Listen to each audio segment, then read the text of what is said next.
Assalamualaikum warahmatullahi wabarakatuh.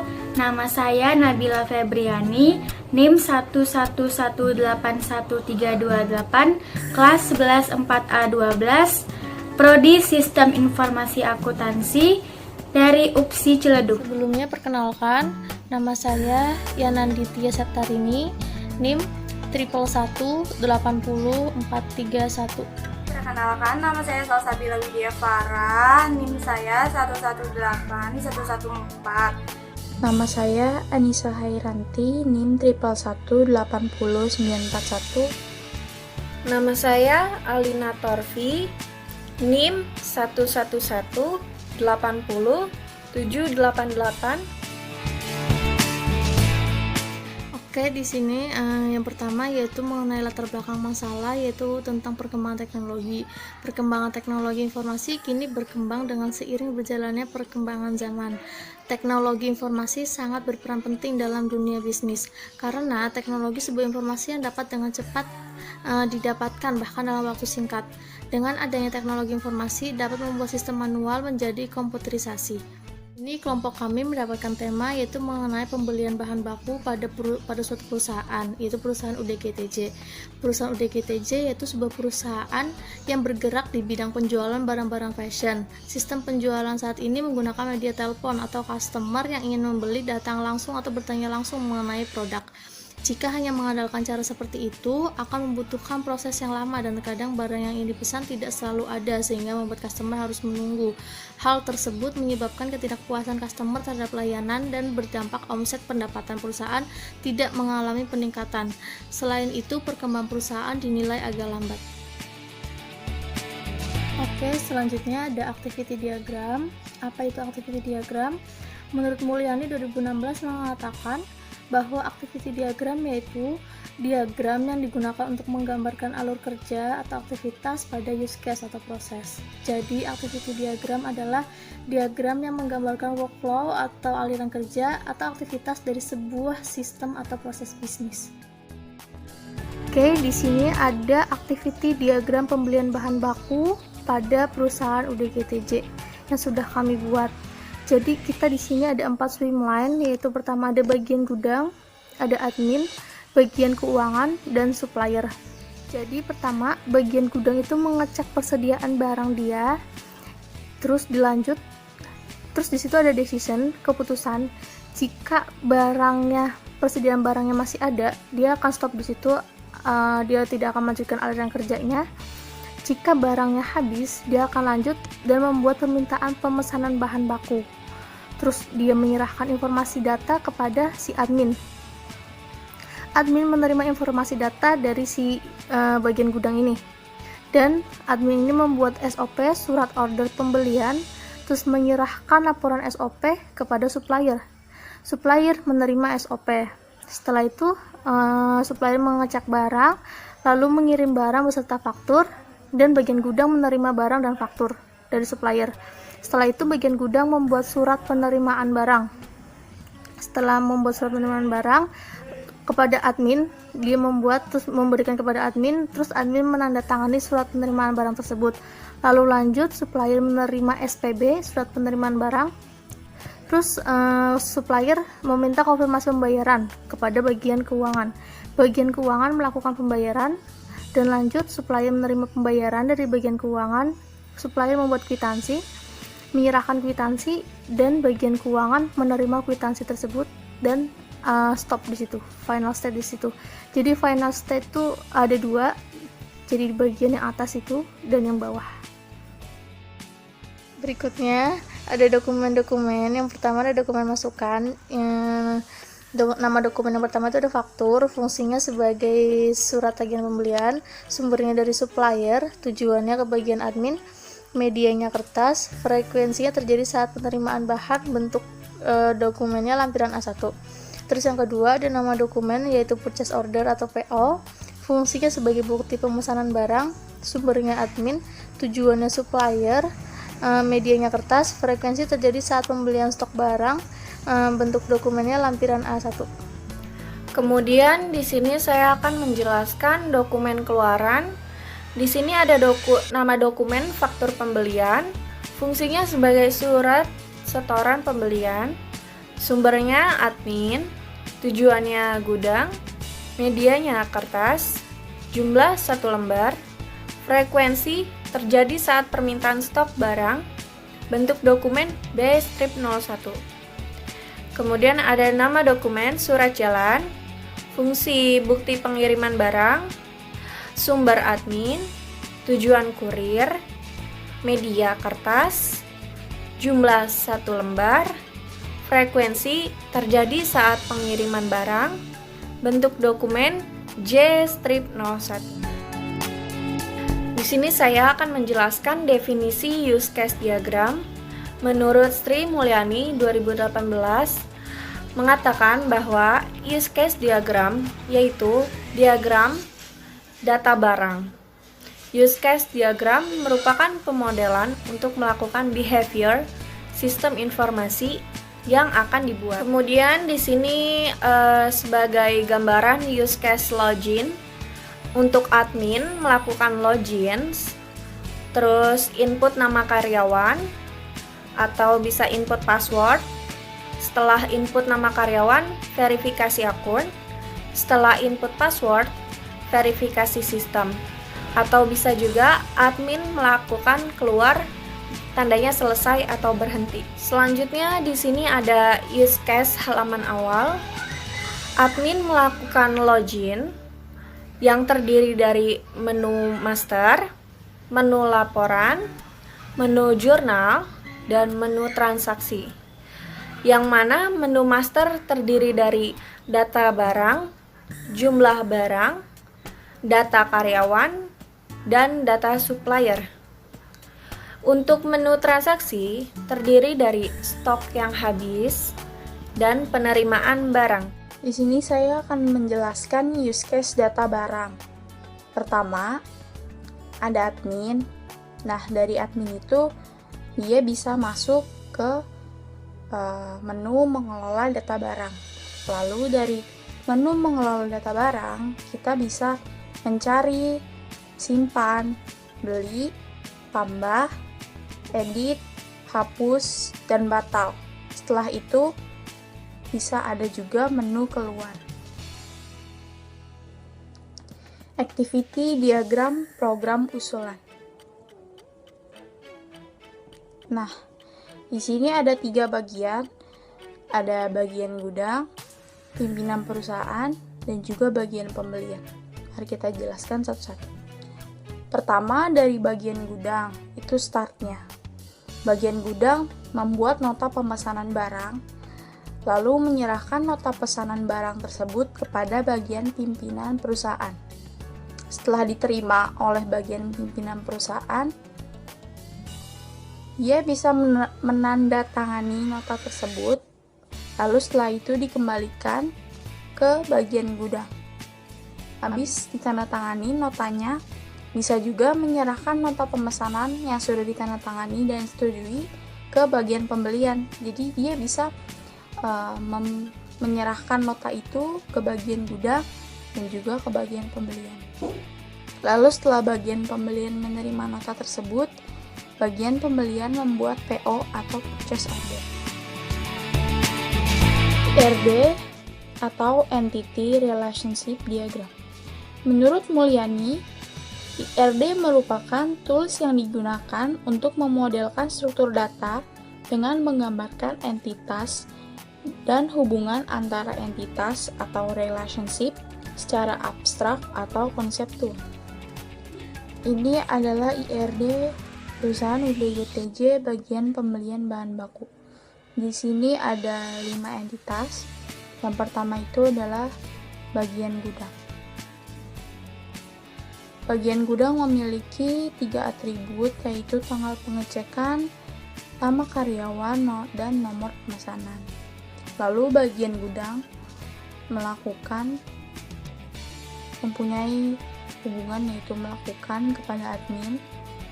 Admin memiliki 4 atribut, yaitu ID admin, nama admin, alamat, dan juga jenis kelamin. Admin ini mempunyai hubungan membuat pesanan, kepada entitas pemesanan. Entitas pemesanan memiliki 5 atribut, yaitu total harga, kode barang, jumlah beli, tanggal pesanan, dan juga nomor pesanan. Lalu admin juga memiliki hubungan dengan pembayaran. Entitas pembayaran ini memiliki 3 atribut, yaitu ada nomor pemesanan, ada ID admin, dan juga ada total harga. Lalu pembayaran ini memiliki hubungan melakukan dengan supplier.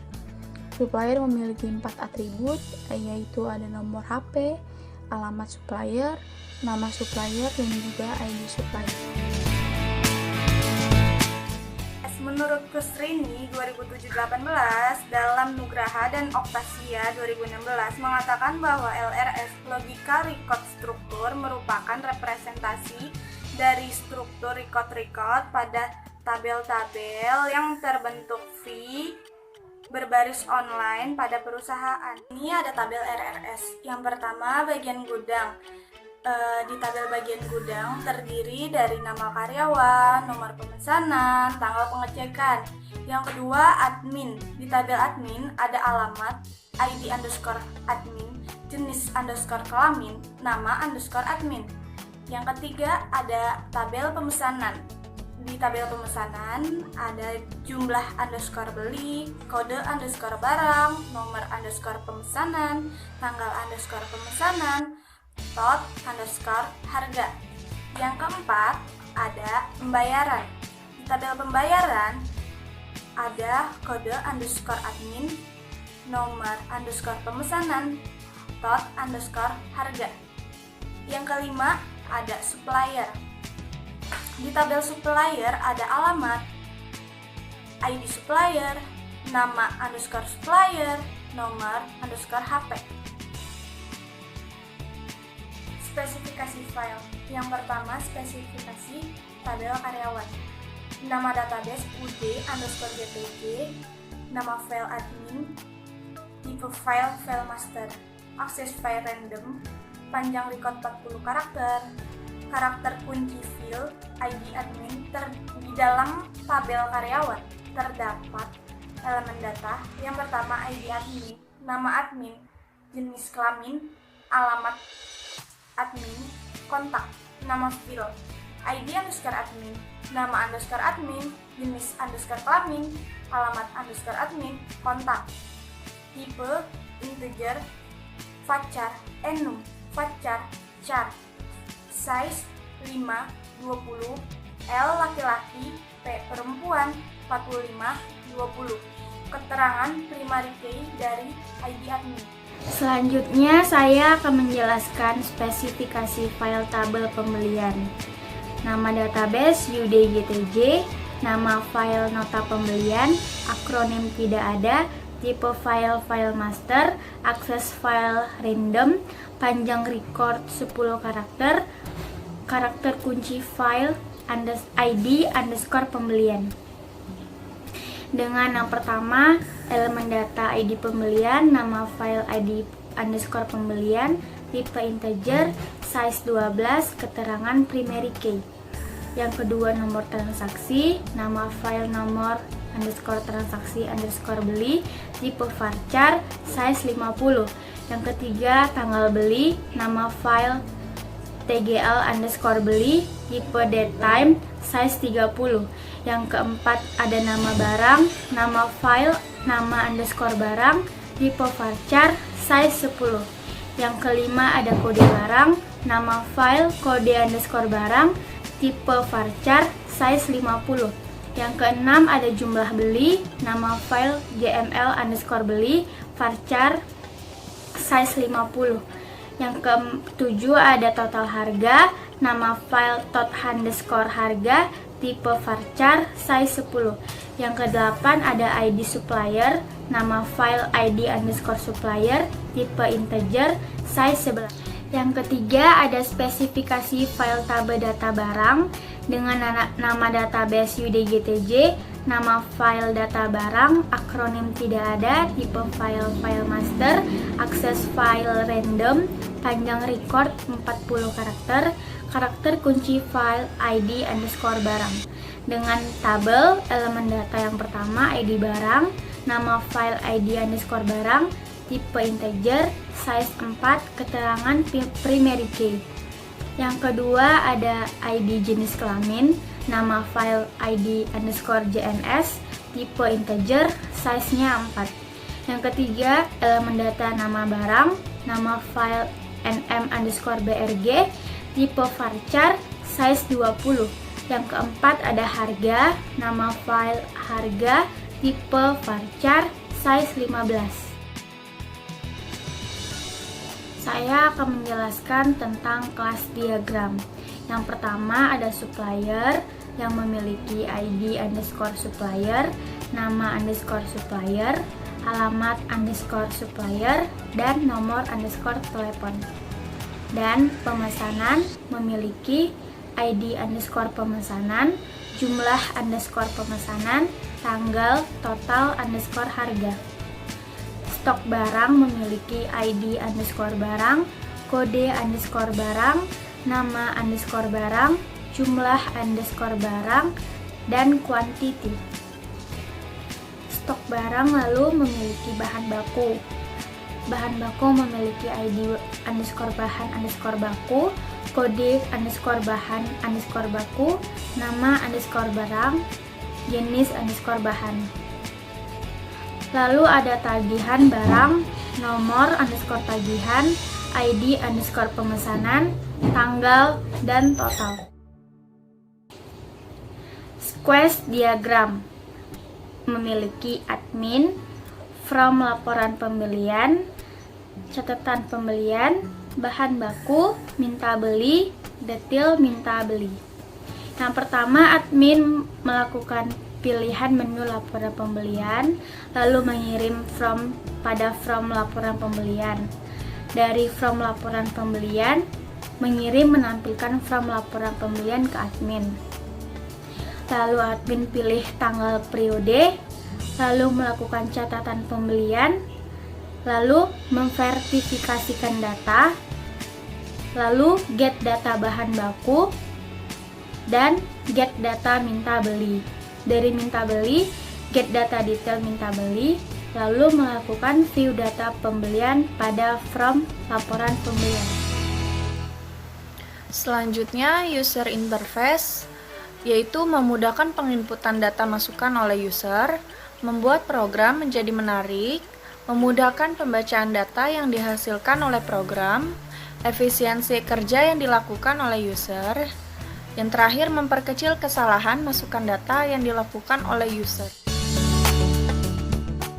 Deployment diagram, salah satu jenis alat atau bahasa UML yang digunakan untuk memvisualisasikan, menspesifikasikan, dan mendokumentasikan proses yang terjadi pada suatu sistem perangkat lunak berbasis object oriented yang akan dibangun. Tujuan atau fungsi dari deployment diagram yaitu untuk menggambarkan atau memvisualisasikan secara umum proses yang terjadi pada suatu sistem atau software. Simbol-simbol pada deployment diagram dapat kita. Pertama ada simbol package, yaitu merupakan sebuah bungkusan dari satu atau lebih node. Yang kedua ada node, biasanya mengacu pada perangkat keras atau hardware, perangkat lunak yang tidak dibuat sendiri atau software. Jika di dalam node disertakan komponen untuk mengkonsistenkan rancangan, maka komponen yang diikut sertakan harus sesuai dengan komponen yang telah didefinisikan sebelumnya pada diagram komponen. Kebergantungan atau dependensi, kebergantungan antar node, arah panah mengarah pada node yang dipakai. Link, relasi antar node. Berikutnya yaitu implementasi, dan ini ada kode generation dari from pembelian. Di sini ada private string, ada nomor pemesanan, nama supplier, kode barang, harga, tanggal pemesanan.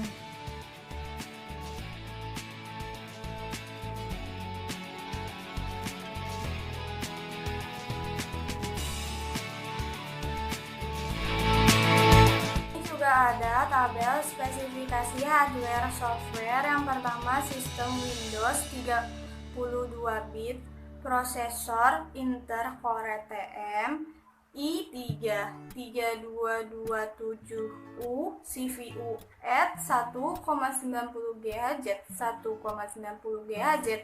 RAM 2 GB, hard disk 320 GB, monitor 14 LED, keyboard 108K, printer .martix, mouse standar, software bahasa script programming NetBeans IDE 82, web server XAMPP, database server MySQL.